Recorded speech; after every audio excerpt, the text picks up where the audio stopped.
Olá, gente! Estamos aqui ao vivo pela TV Evangelizar, também no canal Padre Joãozinho no YouTube, para o nosso programa Rema. Você já sabe que esta palavra grega, que está no Evangelho de Lucas e em outros lugares também na Bíblia, significa direção, lugar, meta, uma palavra inspiradora.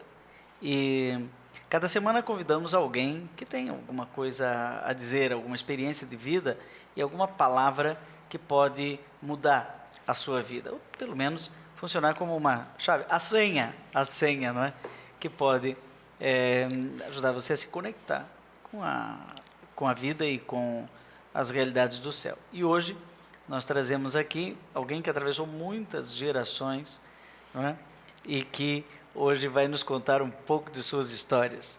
Heraldo Matos. Que alegria, que alegria. Tudo bem, Heraldo? Muito bem, obrigado pelo convite. Acho que eu nunca te entrevistei, né? Não, eu vim tremendo. Heraldo. Eu falei para a Cris, o Padre Joãozinho sempre consegue tirar uma pergunta que ninguém sabe de onde ele tirou. Heraldo falou a Cris, como se fosse uma velha conhecida. A Cris é a esposa dele. A esposa. Que está aqui nos bastidores acompanhando para ver se o Heraldo fala tudo certinho. Qualquer coisa você, né? Pode gritar daí dizendo, menos meu bem, menos meu bem. Nem tanto, né? Nem tanto. Heraldo, você é natural da onde? Nasceu aonde? Aqui de São Paulo. Você é paulista? Sou paulistano, né? Paulistano da onde? Eu nasci no Belém. Ah, no Belém. Aí depois eu fui para Poá, com 7 meses. Você morou em Poá. Mudei para o Rio de Janeiro. Voltei para São Paulo, para o Itaim. Migrante.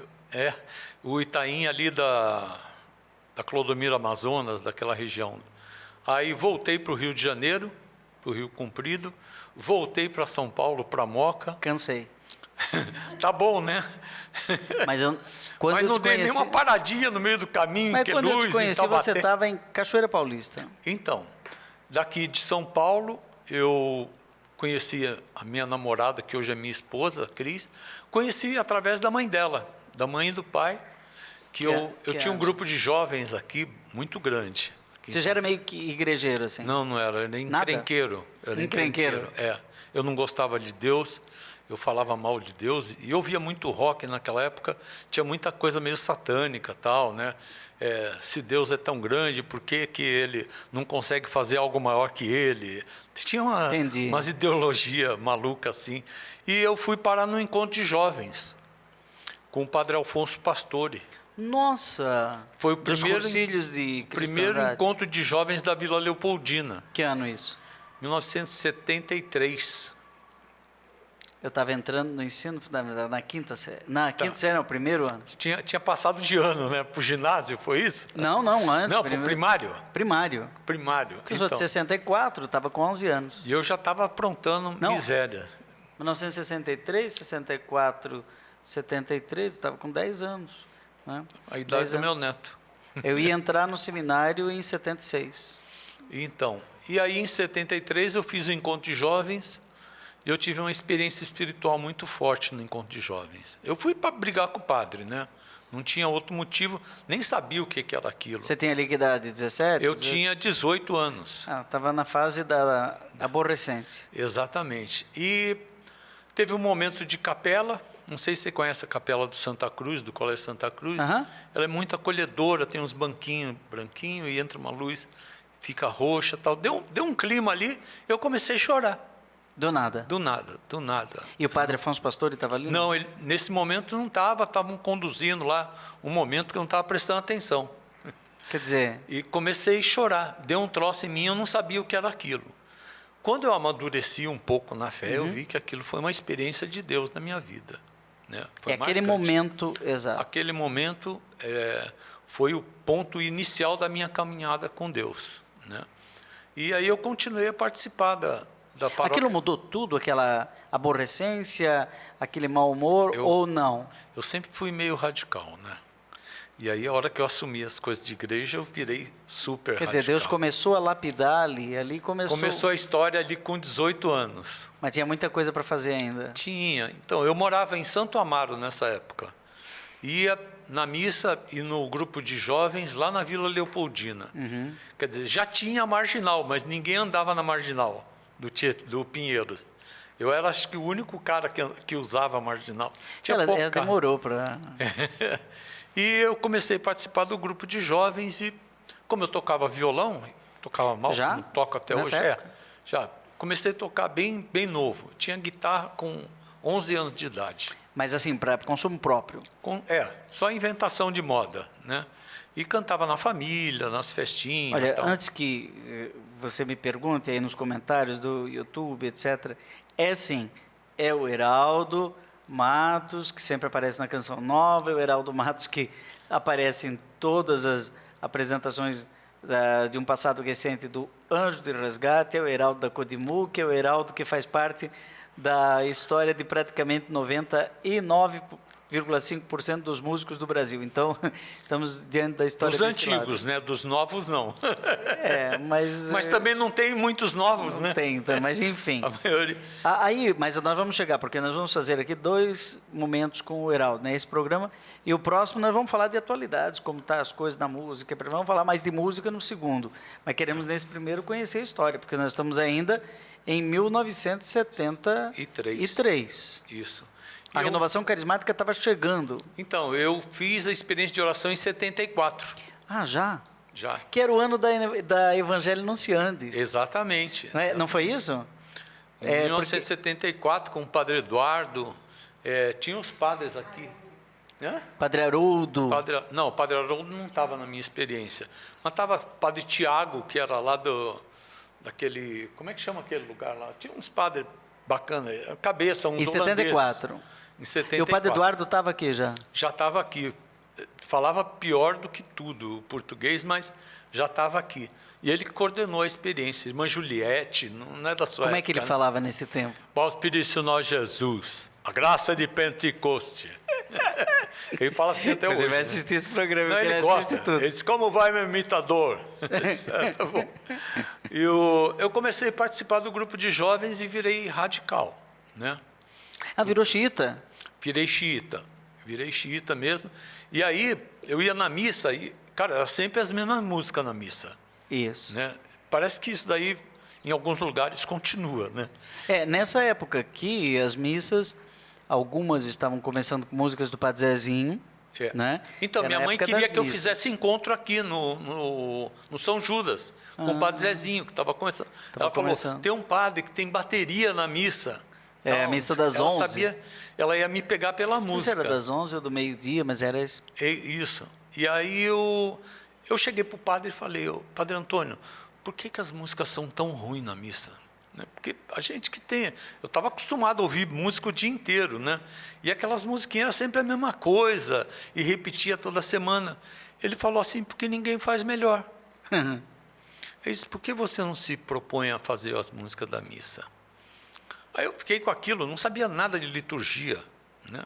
Aí tinha um rapazinho que tocava violão também, o Egeu, e ele estava acostumado, era de caminhada, coisa. Eu falei, Egeu, vamos fazer uma missa? Ele disse, vamos.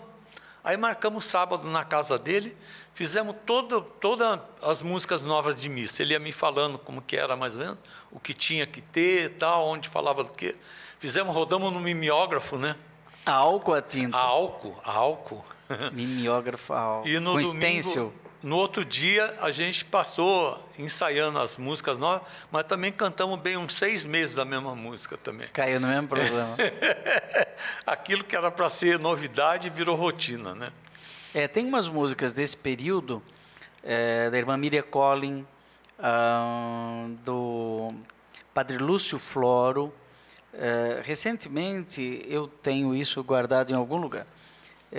Eu fui dar um curso de canto pastoral em Santos, e chegou uma senhorinha e disse, Padre Joãozinho, eu quero lhe dar um presente. Ela guardava todas as apostilas e ela encadernou, né, de um cheiro de naftalina, né? Mas era impressionante as músicas. Sabe que tinha música boa que não se popularizou desse período? Por exemplo, músicas do tipo assim, tua família aqui reunida vem hoje. Eu fiquei sabendo no seminário, porque nesse período aqui, eu entrei em 76, e em Corupá, era 77, 78, 79, 80. Foi quando eu tive contato com esse repertório, que era um repertório desconhecido também da maioria, e que eram músicas boas. Por exemplo, Valdeci Farias, é desse período, Fabretti um pouco depois.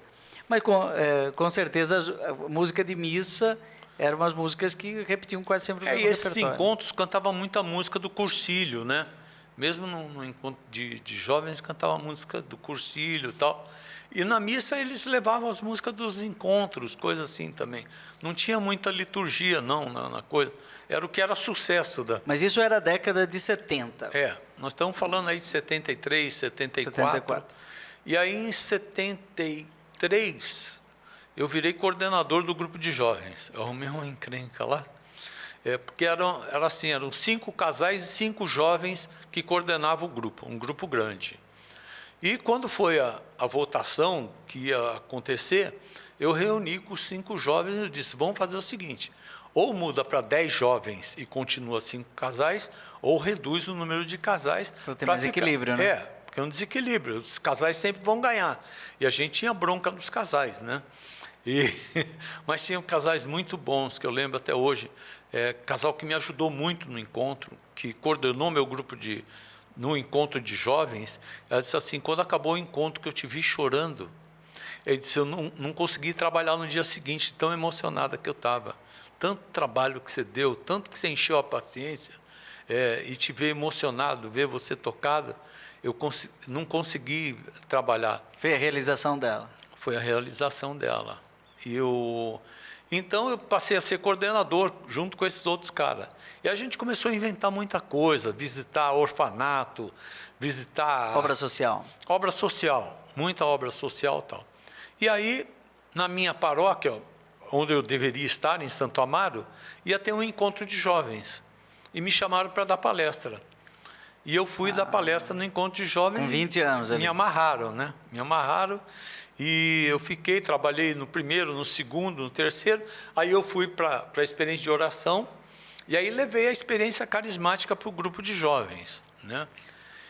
Foi bem louco. Então, nós estamos aí em 74 e 76. Você fez um negócio diferente. Ficou muito diferente, porque os jovens tinham um espírito, vamos dizer, na linguagem de hoje, muito libertador, né? Porque aqui nós estamos falando da década de 70, é a década de ouro da teologia da libertação. Exatamente. E ainda é a época tímida da renovação carismática. Na década de 80, inverte. Exatamente. Né? A teologia e principalmente da entre os jovens. Não tinha grupo de jovens da renovação carismática em São Paulo. Não tinha. Eu acho que a gente era o único grupo de... Não, tinha um lá pro lado da Zona Leste, tinha um grupo também, de uma paróquia. Mas não chegava aos pés do que era. Também não tinha tantos grupos de oração assim. Não tinha. Tinha 3 tocadores de violão aqui em São Paulo, para grupo de oração. Eu tocava todo dia em grupo de oração. Ia para cá, ia para lá, ia para o outro e tal. Era eu, o Carlos da Isolina e a Sandra Ratinha, a Sandra, uma outra. Eram os 3 que tocavam violão. Aí só lá para Osasco, coisa assim, que tinha Ministério de Música. Você vê que o pessoal... Não, mas isso é já da década de 80, que é o Nova Face, Ailton. Aí já estamos na década de 80. Tinha aquele Toninho e não sei quem lá, como é que Toninho e Jonas. Isso, Toninho e Jonas. Eles são das antigas também. Eles começaram com a gente no primeiro cenáculo de São Paulo. Mas aí já está... Aí já está lá na frente. Não está na frente, né? Já está lá. A década de 70, se eu me lembro bem... o padre Eduardo começa em Osasco também. Ele morava ali numa comunidade dos jesuítas, depois ele se encontra com o padre Jonas, até o padre Zezinho. Eu acho que no começo ele morava na Vila Brandina. Eu acho. Depois ele foi para... Aí ele veio para cá. E o que acontecia era que os dois criaram aquele programa Anunciamos Jesus. Esse aí tem história. Esse programa foi... Eu estou no bastidor de tudo isso aí. Sério? eu não sei quando que foi criado esse programa, mas Você eu lembro... ouviu falar da Associação Louva a Deus? Não. Olha lá, tá vendo? Louva a Deus não era do Dom Cipriano? Ele continuou com ela. A Associação Louva a Deus foi que deu estrutura à campanha de arrumar dinheiro para as mídias sociais que estavam nascendo. Da renovação carismática. Rádio Canção. Quer saber a história toda? Você em casa. Você vai me dizer que você é anterior ao Reinaldo. Na Estamos, época, gente, era aquele de na Belo Horizonte. pré-história. Era o Peter, a Ingrid. Conheceu ou não? Claro, claro. Peter, a Ingrid. Coloquei música numa letra dele. Aquele de Belo Horizonte, irmão, como é que era o nome dele? Um que dirigia um hospital lá, era o pessoal da... O pessoal americano. O Peter americano. O Peter, a Ingrid. Aqui as freiras eram a maioria do Colégio Santa Maria. A irmã Benjamin, que foi minha madrinha de casamento. Bom, olha, gente, nós estamos aqui... Nós estamos com um cheiro de natalina, né? Nós estamos fazendo uma entrevista aqui com o Heraldo, que eu já falei que é história destilada, mas não imaginava que seria tanto. Só que a gente está fazendo uma coisa diferente que eu nunca fiz. Não é? Nós estamos fazendo uma entrevista de ré. Não é? Ao invés de a gente começar em 1973 e chegar em 2023, o que dá muito, não é? Dá 50 anos, né? A gente está voltando para daqui a pouco nós vamos estar nos Beatles da década de 60, né? Que você viveu, né? A década de 60, que é uma década intensamente. muito diferente. Eu era fã dos Beatles, assim. Vamos chegar. Mas deixa os Beatles lá. Vamos chegar na década de 50. Peraí. O Dom Cipriano, no Rio de Janeiro, vamos lá. Temos que fazer um intervalinho, né? Porque o pessoal vai beber um copo d'água e a gente volta sabendo o que é essa pré-história da renovação carismática católica no Brasil, que é guardada a 7 chaves aí no coração de Heraldo Matos.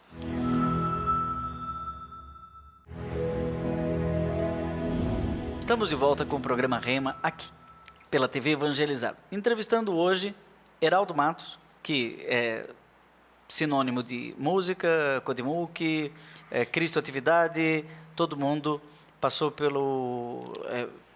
pela mente, pelo coração desse grande produtor da música católica no Brasil, mas que está contando coisas que talvez você não conheça. Não é?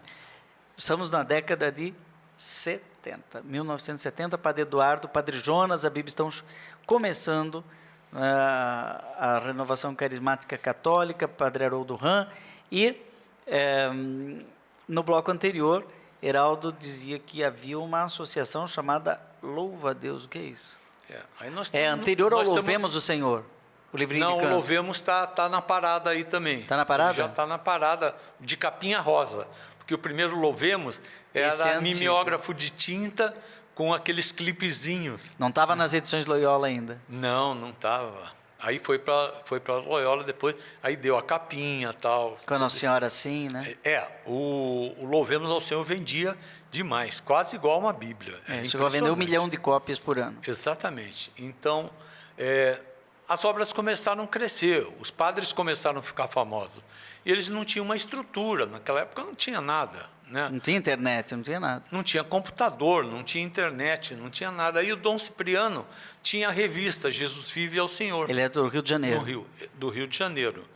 E ele precisava comprar uma Composer, que era uma máquina de escrever que fazia tipo uma matriz, uma máquina elétrica, né?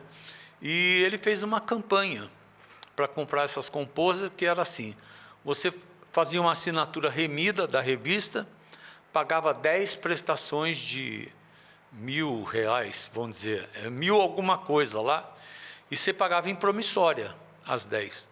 Ou você fazia uma assinatura por, acho que 10 anos, com 10 promissórias de 500. Entendi. Então ele ficou com um bolo de promissórias, comprou a Composer, descontou algumas. Na fé. E sobrou promissória.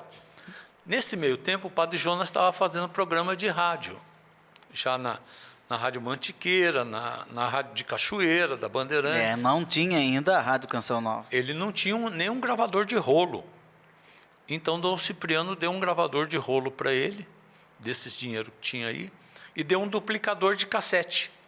Né? Foi onde o Padre Jonas começou a duplicar fita e tal. Nessa meia história, o Padre Jonas me chamou. Eu fui para Queluz num encontro da Renovação Carismática, um encontro nacional. Nós estamos aí no fim de 79, né? Fim de 79. E quando acabou o encontro, o Padre Jonas disse: Heraldo, você que mexe com eletrônica, com essas coisas em São Paulo, você não quer ver uma concessão de rádio que está tendo aqui em Cruzeiro? vai lá no Dentel, né, que era o órgão que controlava, vê o que precisa para entrar.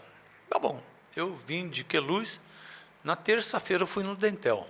Aí conversei com o engenheiro e tal, e disse, olha, é muito complicado, tem que montar uma empresa, tem que ter um capital, tem isso, mas se você quiser, acaba na outra segunda-feira a inscrição para essa rádio de cruzeiro. Bom, eu falei para o Padre Jonas, disse, você não pode vir para cá para ajudar? Eu disse, eu vou. Aí, na quinta noite eu fui para lá, para na sexta montar uma firma, né, para entrar na concorrência. E começamos a mexer, ele tinha amigo, contador e tal. No sábado, nós fomos conversar com o seu Caetano, que era gerente da rádio de Cachoeira Paulista. O Caetano já faleceu, mas um grande católico, ajudava ele, que colocou os programas do padre lá e tal. E ele disse assim, Padre Jonas, essa rádio já tem dono. É do deputado fulano de tal. Ele já sabia as coisas do bastidor. Ele já sabia. Ele disse, se o senhor conseguir entrar, o senhor não vai ganhar. Né? Por que você não compra essa rádio? Aí o padre olhou para mim, nós ficamos com aquela cara meio de besta. Outro caminho ele mostrou. Outro caminho. Aí ele disse assim, quanto você acha que custaria essa rádio? Disse, 2 milhões. 2 milhões em 1980. Isso hoje deve dar aí, sei lá, uns 10 milhões, não sei, eu estou por fora. Não teria como Mas calcular. era muito dinheiro, muito dinheiro. Então, isso sábado de manhã. Aí o padre botou na cabeça que ia comprar rádio, mas não tinha um tostão. Tinha as promissórias que sobraram do Dom Cipriano, que não dava nem para o cheiro. E o Dom Cipriano se propôs a doar o dinheiro da obra dele, que era da Jesus Vive ao Senhor, para comprar a Rádio Canção Nova. Né? Bom, aí o Padre Jonas cisma no domingo de falar com o João Saad. No domingo, um padre falar com o João Saad. Ele descobriu que uma pessoa lá de Queluz tinha vendido gado para o João Saad lá em Pinda, para a fazenda dele. E conseguiu o telefone da fazenda. Ligou para a fazenda, o João Saad estava descansando. Estava descansando, o Padre Jonas disse, bom, você pode dar um recado para ele? Que amanhã nós vamos lá na Rede Bandeirantes conversar com ele. João Saad, simplesmente, o dono da Bandeirantes. João Saad, o dono da Rede Bandeirantes, né? E já era a Rede Bandeirantes, né? Bom, na segunda-feira nós fomos lá. Eu, Padre Jonas, meu pai, Luciano Marinho, que ajudou muito, marido da Yolanda Marinho, que era aqui da Renovação. E vamos lá, de gaiato, né? Chegamos lá e falamos, o que você quer? Queremos falar com o João Saad. Mas marcaram alguma coisa? Não, avisei lá na fazenda, assim. Aí não deram recado nenhum para ele, não tinha nada disso. Mas ele recebeu a gente. Sentamos lá no baita sofazão, ele lá. Aí o Padre Jonas contou, tem um programa na Rádio Lorena, que é sua, na Rádio Cachoeira Paulista, e parará, e fala, explicou a evangelização e tal. Aí ele me cutucou e disse assim, então, fala. Jogou a batata quente. Sobrou a batata quente. Eu falei assim, seu João, a gente quer comprar a rádio de Cachoeira Paulista. Falei assim, na lata. Aí ele disse assim, só um minuto. Pegou o interfone, chamou o filho dele, o Johnny, né, que hoje é o diretor da coisa, um outro que era o diretor jurídico, né, no Latuf, não lembro. Chamou o jurídico, foi para a sala do lado, fez uma reunião. Voltou, falou assim, são 2 milhões. Aí o Luciano, que tinha ido com a gente, era um cara quente de negócio. Ele disse, só dá uma opção de compra para nós, de 1 mês. Dou. Ele disse, então, a proposta nossa, nós damos 1 milhão de entrada e 5 prestações de 200 mil. Isso está combinado. Daqui 1 mês a gente volta. Está jóia. Saímos de lá, aí começou um movimento nacional do Padre Eduardo, do Padre Jonas, de pregar nas cidades para vender a assinatura da revista Jesus Vive. Aquela mesma. Ou seja, o buraco estava caindo lá com o Dom Cipriano, que ele tinha que dar a revista de graça e passar o dinheiro para as outras obras. Foi aí que surgiu a ideia de montar uma fundação que agregasse Padre Eduardo, Padre Jonas e Dom Cipriano. E a equipe da Coordenação Nacional da Renovação, como um conselheiro 1980. de tudo isso. 1980. Já estava João Paulo II, Já. que foi em 78. E aí tiveram algumas reuniões e tal, só que essas promissórias davam um banco de dados. E quem que vai cuidar do banco de dados? Naquela época, um banco de dados era valiosíssimo, né? Se pagava um absurdo. E já tinha muito nome. Aí começou o problema. Quem vai administrar esses nomes? Aí cada um queria ficar com os nomes para ele, né? Não abro mão, porque não sei o que, tal. Aí resolveu que cada um faria a sua obra. Quando passou um mês, no dia anterior de ter que conversar com o João Saad, o Dom Cipriano pegou as promissórias que ele tinha, descontou no banco, passou a tarde inteira no banco, conseguiu 1 milhão. Nossa. E aí, no dia seguinte, fomos lá, fechamos, pagamos 1 milhão e assinamos as 5 promissórias de 200 mil. Saíram com uma dívida igual. Uma dívida igual. Quando desce, o rapaz que foi conosco esse dia, que é o filho do doutor Amauri, não sei se você lembra, de São José, sim. O Zé Amauri, filho dele, estava com a gente. O Zé Amauri era engenheiro eletrônico e tal. Nós estamos saindo, ele encontra um cara que era professor dele, né? E o Zé Amauri disse, tal, esse aqui é meu professor, trabalha aqui na rede e tal, não sei o que. O Padre João disse, o que você faz? Ele disse, não, hoje eu estou na fábrica de transmissores da Bandeirantes. A gente montou uma fábrica de transmissores. A rádio de Cachoeira tinha 100 watts, né? A mal pegava na esquina. Aí ele perguntou assim, que transmissores que você faz? A gente está trabalhando com 1000 watts, que agora as rádios todas têm que... Ele disse, vamos comprar um transmissor? AM, né? Vamos comprar um transmissor, vamos passar a rádio para 1000 watts? Falou assim, né? Tinha acabado de dar 1 milhão ali, e aí já queria entrar em outra dívida. Esse ali. É o Padre Jonas. Ele era porreta mesmo, não tem... O nordestino que fala. Depois ele repetiu, agora você contando, eu quando cheguei em Taubaté, aí já era em 1989, né, a rádio já estava já estabelecida. Estava vapor. Mas a TV não. E aí ele repetiu a mesma aventura. Entrou no ar com VHS. Que veio lá de Aracaju. Né, a geradora, que era improvável. Né? Então, ele aumentou para 1000 watts. Aumentou e começou, aí tivemos que fazer projeto. Mas AM? Aí, o terreno onde estava a antena era do João Saad. A casa onde estava a rádio era do João Saad. E aí começou o problema, a torre não cabia lá. Aí tinha que fazer um projeto e conseguir um terreno. Aí o Faninho, que era um evangelista, fazendeiro, ele pregava muito ali para a serra ali a Serra da Mantiqueira ali, toda aquela região, o Faninho cedeu um pedaço de terreno da fazenda dele. Um pedaço, uns 2 alqueires, eu acho. Uma coisa assim, para colocar a torre. E aí teve que fazer uma casa de transmissor, fazer tudo dinheiro que não tinha. E aí o Dom Cipriano conseguiu pagar as 5 prestações de 200 mil. Né? E aí resolveu que quem ia ficar com o banco de dados era o Padre Eduardo. Ou seja, ele era o provedor de dinheiro da tal obra que estava a Rádio Canção Nova. Mas o Dom Cipriano ficou sozinho lá com a revista Jesus Vive. E aí eu lembro que houve um período que havia uma divisão, assim, um pouco. O Padre Eduardo trabalhava mais com vídeo, o Padre Jonas mais com rádio, e o Dom Cipriano mais com literatura, gráfica, né? Esse era cada um na sua. A triangulação da renovação carismática, né? A ideia era essa. Mas eu não tinha essa noção de que Dom Cipriano era tão fundamental para que, como provedor, né? Antes do Padre Eduardo. Eu acho que ele deveria ser mais falado. Né? Você falando agora... O coração dele era muito diferente, muito diferente. Hoje, eu acho que ninguém faria isso. Vamos dizer, um padre qualquer, um Padre Eduardo, chegar e dar uma emissora de rádio de presente para alguém, não vai fazer. Né?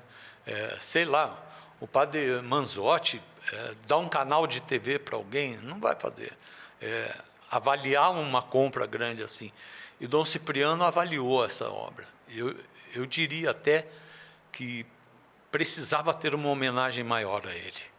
Um reconhecimento. Bom que nesse programa nós estamos resgatando essas memórias. Porque nunca ninguém contou essa história que eu estou contando. Mas e o Louva a Deus, que você falou? O Louva a Deus ficou com o Dom Cipriano. Ele montou lá o coisa e ele fazia os cassetinhos dele.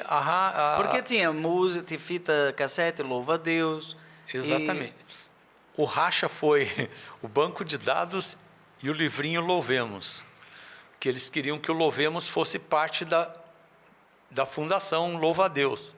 E o Padre Eduardo disse que era da Loyola, que não podia, que não sei o quê. Porque jesuíta. Mas aí temos uns mal entendidos. Mas era muito trabalho na época para pouca gente, na verdade, né? E aí, de repente, o Padre Eduardo ficou até hoje, né? Com TV. Né? E o Padre Eduardo também tem esse coração desse tamanho. Ele ajudou, acho que durante 2 meses, ele pagou as despesas da rádio, que eram grandes. Então, ele merece louvor também. Porque... Além de que muitas outras iniciativas, como, por exemplo, a própria Rede Vida, nasceram no coração do Padre Eduardo. E ele entregou para a igreja. Então, é bom que se diga que nós temos muita santidade aí, passando por baixo dessa ponte como um rio, né? Padre Jonas, né? Eu falei esses dias para a Cris exatamente isso. Teve gente que foi santo por um tempo. Ele vai ser santificado lá na frente de novo. Mas ele teve um momento de santidade aqui na Terra que foi extraordinário, que foi diferente, entendeu? Foi isso. A conversa nós tivemos uma missa no meu condomínio e o rapaz falou que ele ajudava na Toca de Assis do Rio de Janeiro. Ele era psicólogo e tal, e está morando em Taubaté. E ele perguntou do Padre Roberto, né? E minha sogra dizia para o Padre Roberto que ele ia ser santo de altar, né? Ele se afastou, mas ele teve uma fase de extrema santidade. Então, eu acredito que assim... Padre Léo é um caso, né? Eu não vou... O Léo é outro, né? Não vou falar. No próximo bloco podemos falar, porque aí já começamos Nós estamos longe da conversa, né? Eu acho que já não vai chegar na década de 80, mas Padre Léo viveu intensamente agora. Eu estou entendendo a maneira como Léo, lá em Itajubá, viveu ao modo dele, mas também um tal de Tatá, né?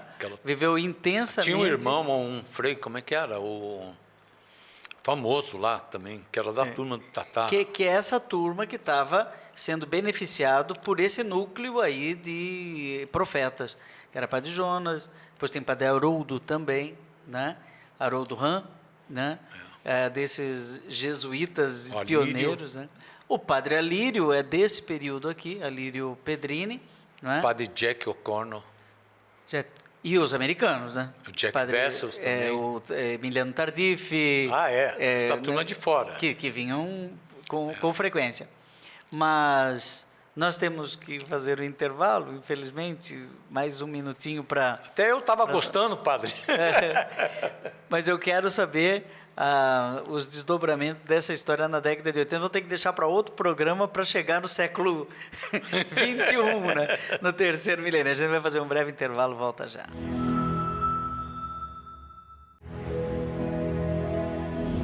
Você está acompanhando aqui pela TV Evangelizar e também no canal Padre Joãozinho no YouTube, o programa Rema, uma palavra orientadora. Hoje entrevistando esse baú de histórias e memórias chamado Heraldo Matos.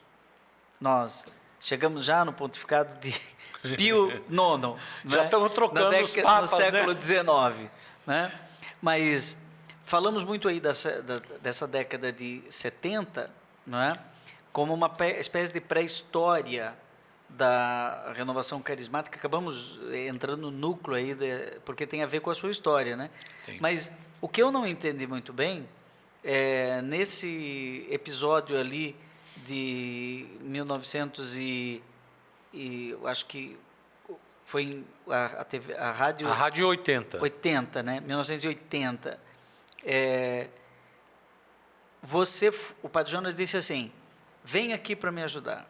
Aí você foi, mas voltou para São Paulo e continuou com aqueles encontros, retiros? Não. Quando é que você vai para Cachoeira Paulista? No dia que fecha, que dá 1 milhão, tem uma reunião na casa da Yolanda Marinho, à noite, que estava o Padre Jonas, estava coisa, e nesse dia decidiu quem ia ser a Rádio Canção Nova, a diretoria. Já tem esse nome? Já era a Rádio do Senhor. Até ali era a Rádio do Senhor. né? E nessa noite decidiu que ia ficar o nome da Lu, o seu João da Luzia Bu, Santiago. Luzia Santiago, seu João da Bu e o Faninho que deu o terreno lá para a torre, tá? E o Padre Jonas chegou para mim e disse: então, você não quer tocar rádio? Ixi. Eu disse: padre, estou em São Paulo, a gente vivia uma vida aqui de comunidade, mas sempre sonhamos com a vida de comunidade de vida, né? Eu, a minha esposa, os pais dela. Padre Jonas, a nesse irmã. período, ainda morava com a comunidade dos salesianos. Não, aí ele já não estava mais? em Queluz. Já estava, a comunidade tinha construído a casa de Queluz recentemente. Em Né? 1980 já tinha, então. Já tinha essa casa. Então Porque ele chama. eu não sei quem está nos acompanhando, talvez não saiba, que há uma história anterior que nós não vamos trazer aqui, mas talvez um dia eu traga, Luzia Santiago e outros, que é a história do Padre Jonas em São Paulo, no pátio do colégio, né? Que é o jovem Como é que sacerdote. chama o colégio lá? Liceu do Coração Liceu. de Jesus. Né? Eu fiz curso de catequista lá. Enorme, lindo, É maravilhoso, enorme. né?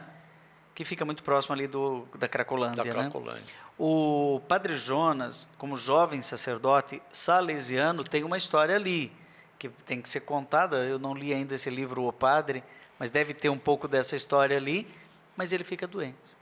Ele fica doente. E ali tem uma história com o Padre Zezinho, né?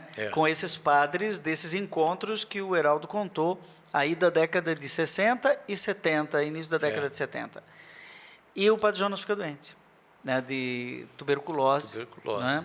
Ele teve um problema no pulmão muito sério, que ele levou até o fim da vida, tanto que a voz dele era rouca e tal. E não sei se você que está nos acompanhando sabe, mas não só Campos do Jordão, mas o Vale do Paraíba, de modo especial Cruzeiro, aquele fundo do vale, é uma região muito saudável para quem tem problemas pulmonares, né? Principalmente tuberculose, essas coisas assim. Tanto que tem hospitais, né? Eu acho que já não tem mais os hospitais. Mas era uma época que tuberculose... Mas na época era muito forte. Iam para lá. Quem tinha tuberculose ia para Campos do Jordão. Campos do Jordão. Lá era o lugar de se recuperar. E o Padre Jonas foi, né, para essa região. Claro que existem salesianos ali, até hoje. Né, a Unisal. Ainda tem uma casa. Né, em Lorena. Né? Não, em Campos do Jordão também eles têm, acho que uma casa ainda, até hoje. Então o Padre Jonas estava ali como salesiano. Mas e aí o trabalho dele com jovens, né? E esse trabalho com jovens aí se liga à renovação carismática, ele tem sua experiência de vida no espírito, e aí começa esse grupo, que aí tem Luzia Santiago e outros, não é? Que são os pioneiros, e no meio desses estava o Heraldo, mas o Heraldo vinha de São Paulo? Eu vou de São Paulo, com meu filho recém-nascido. Cris vai junto? A Cris vai junto, a gente vai morar num depósito de móveis da Canção Nova. Não tinha quarto para casal. Já era ali naquela colina onde é hoje? Onde, não sei, faz muito tempo que eu não vou. Tinha a cozinha e tinha um refeitório. Do lado do refeitório tinha um depósito, que era para ser um quarto, aí começou a colocar coisa que ganhava, mesa, cama, tal. Entendi. Foi tudo para ali, abri um espaço ali, coloquei o nosso colchão de casal, e o colchãozinho do Tiago.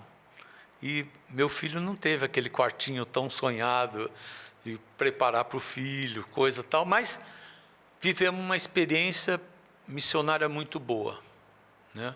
Estava construindo a torre, eu ia para a cachoeira todo dia de carro, voltava. A rádio funcionava ali, porque tinha uma casinha bem no meio, que era a Casa de Maria, acho que chamava, que depois os seminaristas moravam lá naquela casinha. Mas a rádio isso é era mais para frente. Isso é mais para frente. Ah, e mais na frente? Mais para frente. Você está falando quando não tinha essa casinha. Quando foi construir essa casinha. Então, tinha uma turma, Nelsinho já é dessa época, como é que chama? O Dunga é depois. O Dunga vem bem depois. O Dunga já vem quando a coisa está boa. Né? O Nelsinho é da primeira hora. Né? Nelsinho é da primeira hora. Ricardo Sá. Ricardo chega logo depois também. Estava em Fortaleza, Como né? é que chama o Padre Murilo, que estudavam conosco em Taubaté, na hoje Faculdade de União. O marido da Fatinha, como é que chama? João Luiz. João Luiz, dessa época. verdade. E o padre, punha todos esses caras para trabalhar na torre de auxiliar de pedreiro. Elzinha já era? Japonesa? Elzinha era do meu grupo de São Paulo. Antes de eu ir... Sempre escondida, né? Antes, ninguém fala da Elzinha. Mas você vai na Canção Nova, você encontra a Elzinha. Eu fui lá, encontrei ela vendendo pastel. Foi daquelas profecias malucas que hoje eu não faria mais. Elzinha, você vai para Queluz, você vai para a comunidade de Canção Nova. Você profetizou? Ela pegou a mala e cuia e foi para Queluz. Coisa de japonesa, eu avisei o Padre Jones, só estou mandando uma menina assim. Aquela época não tinha seleção, entendeu? Não tinha esse negócio de juntar o conselho. Não. Ela chegava, entrava. Era no espírito. Se tinha, Então, a Elzinha foi assim, ela foi antes da gente. Alguns meses. Ela trabalha muito em administração, contabilidade. Isso. Então, aí... Mas ela também trabalha muito em rádio. A Elzinha é aquela pessoa assim, ela tem uma vocação. Acho que ela é celibatária, né? Chamou, eu vou. Ela é consagrada. Ela foi da primeira turma que foi lá para... Como é que chama? Onde era a rádio lá, no começo, onde morreu a Belzinha. Como é que chama? Lá? Para Bahia, mas não lembro, era mais para o interior da Bahia. Elzinha foi com a primeira turma para lá. Então, eu estou nesse rolo aí. E aí, não dava para ficar indo de Queluz para Cachoeira. E aí, o Padre Jonas arrumou para eu morar na casa do seu João Dabu 1 mês. Aí fui eu, a Cris e o Tiago morar de favor na casa do seu João. Imagina, eu saí de São Paulo com tudo legal aqui. Tinha uma vida de rei, né? Assim, filho único, meu pai vivia bem, os pais dela tinham... E vamos viver uma vida de pobre, né? E fomos embora. Passamos um mês na casa do João Dabu, um mês na casa do Faninho, e comia numa pensão, fazia as coisas assim, comia na casa deles. A Canção Nova, na raiz, tinha coisa muito bonita. Muitas vezes eu vi o Padre Jonas rezar na missa de manhã pelo almoço que não tinha. Da providência, né? E o meu pai, eu era o filho único. Largo tudo para viver a pobreza lá. O meu pai pegava uma Kombi uma vez por mês, ia no supermercado, enchia a Kombi de compra e levava para Queluz para a gente. Então, a Luzia pode testemunhar isso. Quantas vezes meu pai foi a salvação da pátria lá, chegando com... Que distribuía para todo mundo. Porque tinha detalhes, né, que não comprava, absorvente para as meninas, pasta de não sei o quê, shampoo de não sei o que. Ele comprava tudo, né, para todo mundo. E então, quando eu mudei, aí eu fui para a Cachoeira, só que minha sogra, meu sogro, a irmã da Cris e o marido sentiram o chamado de ir para a rádio e viver com a gente em comunidade. Então vieram embora, foram embora para lá. Fomos morar num casarão que não moramos nem 2 dias. Não dava para morar nele, não dava. Era aqueles casarão de assombração, coisa assim, tudo de madeira, né? E aí conseguimos uma casa, moraram eles, né? Nós em 3 casais, e as meninas que vieram de Queluz para trabalhar na rádio. O Peixoto morava também com a gente, né? Morava o Peixoto. Você conheceu o Peixoto? Não? Conheci. Então, o Peixoto morava também na casa com a gente. E ali fazia comida e tal. E foi interessante que, na época, eu era muito amigo do Neymar de Barros. E do... Como é que se chama o outro menino? Humorista. Daqui a pouquinho eu lembro. Que tinha o Giancarlo, o Neymar de Barros... Evidentemente, ele fazia um comercial. Daqui a pouquinho eu vou lembrar dele. Não vou lembrar. E eles tinham um programa lá também, assim, semanal, tal. Foram um dia para lá visitar e todo mundo almoçava na minha casa, né? Que ali era a Terezinha, minha sogra, o Jonas, tal. E eu liguei falando, tá indo 3 caras junto para almoçar. E a minha sogra que estava fazendo comida. E não tinha ovo suficiente, era arroz com ovo aquele dia. E aí tem uma história de um milagre de multiplicação de ovo, que só a Cris que sabe contar direito essa história. Mas sobrou ovo. Não tinha dinheiro, usou o último dinheirinho para comprar mais um pouco, e no fim sobrou ovo. Então a gente testemunhou muito milagre de coisas simples. Coisas que, vamos dizer, estão na raiz, são alicerce da obra Canção Nova, né? E que não dá para esquecer. Estamos falando aqui, você falou uma palavra Interessante, né? As obras de Deus têm alicerces. E esses alicerces, eles normalmente ficam escondidos, né? Embaixo da terra. E Eles leva ficam tempo. encobertos pelas lágrimas. Lágrimas e também dores, sofrimentos. Exatamente. Porque nem tudo que está no alicerce é bonito. Essa que é a grande verdade, Heraldo. Às vezes a parede, estou usando aqui a metáfora da casa, né? A parede é bonita, né? A imagem na TV é bonita, a maquiagem é bonita, os quadros são bonitos, né? O cenário é bonito, isso aqui tudo é bonito, né? Mas aqui atrás tem um banheiro, que de vez em quando tem que pedir para limpar, porque esqueceram, né? Exatamente. E ali naquele banheiro... Ele é necessário. Se você sair aqui do estúdio, normalmente TV é assim, né? Uma grande mentira, porque o cenário, então fica bonito, tem umas luzes aqui e tal. Aí você vai ali no banheiro e diz, Padre Joãozinho, esqueceram de limpar o banheiro aí, tá fedendo. Tá fedendo, então. E às vezes nas comunidades tem isso, a gente não gosta de contar nossos fedores, né?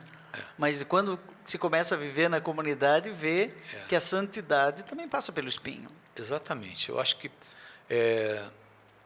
a obra Canção Nova deve à santidade do Padre Jonas. Ele soube enfrentar as barras pesadas e ele enfrentou na oração.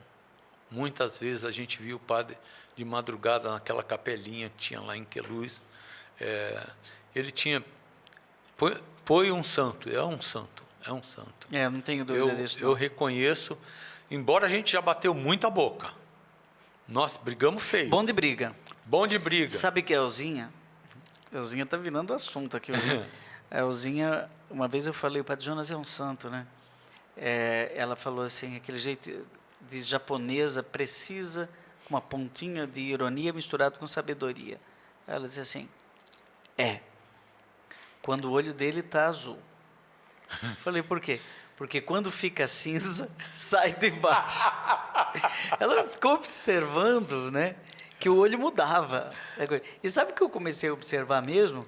Que o olho, para quem tem olho claro, às vezes muda, né? De uma tonalidade mais verde, fica mais azul. Aí quando ele ficava bravo mesmo. Ficava bravo e tinha um olho que ficava cinza. Ela dizia, se o olho tiver cinza, você sai de baixo.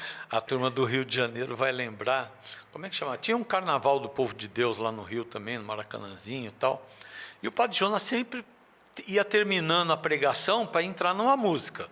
Estava tudo pronto. Né? Rio de Água Viva. Era Rio de Água Viva. Era só ele terminar, a música já estava tocando e bora cantar. Né? E ele prepara tudo para... Então se verá o Filho do Homem. Vai para a banda tocar, a menina da bateria começa... Plim, plim, plim, plim, plim, e o Padre Jonas ficando vermelho. Aí entra o outro tal, não sei o quê, e a música demora para começar. E ele esperava que entrasse cantando. Ele quer que Jesus volte logo. Não sei o quê. Vamos para o intervalo. O Padre Jonas vai direto na baterista. Nunca mais comece uma música desse jeito. Nossa, olho cinza. Mas esses dias até teve uma entrevista aqui sobre a ira santa, a ira dos santos. Eu acho que são necessários, né? São necessários. Aliás, o pai e a mãe. Vai tratar o filho só na ternura para você ver o que acontece. Tem que ter o vigor. Não é? Jesus, às vezes, é mais para expulsar os vendilhões do templo. Precisava disso, Jesus. Precisava. Olha, gente, você deve estar dizendo assim, meu Deus, passearam e não chegaram na década de 80. Não foram em lugar nenhum, né? Não chegaram na década de 80. Olha, eu conheço a Canção Nova em 1989, quando eu chego em Taubaté como seminarista ainda, né? E, infelizmente, nosso tempo está chegando ao final, mas nós já marcamos aqui uma parte 2 desse programa, porque daí a primeira parte foi a década de 70, pré-história da renovação carismática, junto com esse jovem rebelde, que depois se torna um dos alicerces aí dessa obra de Deus, que hoje tem o orgulho de ter um santo no céu, não é? Padre Jonas Habib. Nós vamos voltar, começando na década de 80, vamos ver se conseguimos chegar no terceiro milênio. Senão ele volta mais 2, 3 vezes e tem muita história para contar. Obrigado, Heraldo. A gente quer passar agora para você, Padre Reginaldo Manzotti, para conduzir esse povo bonito na sua experiência de Deus. Semana que vem a gente volta ao programa Rema.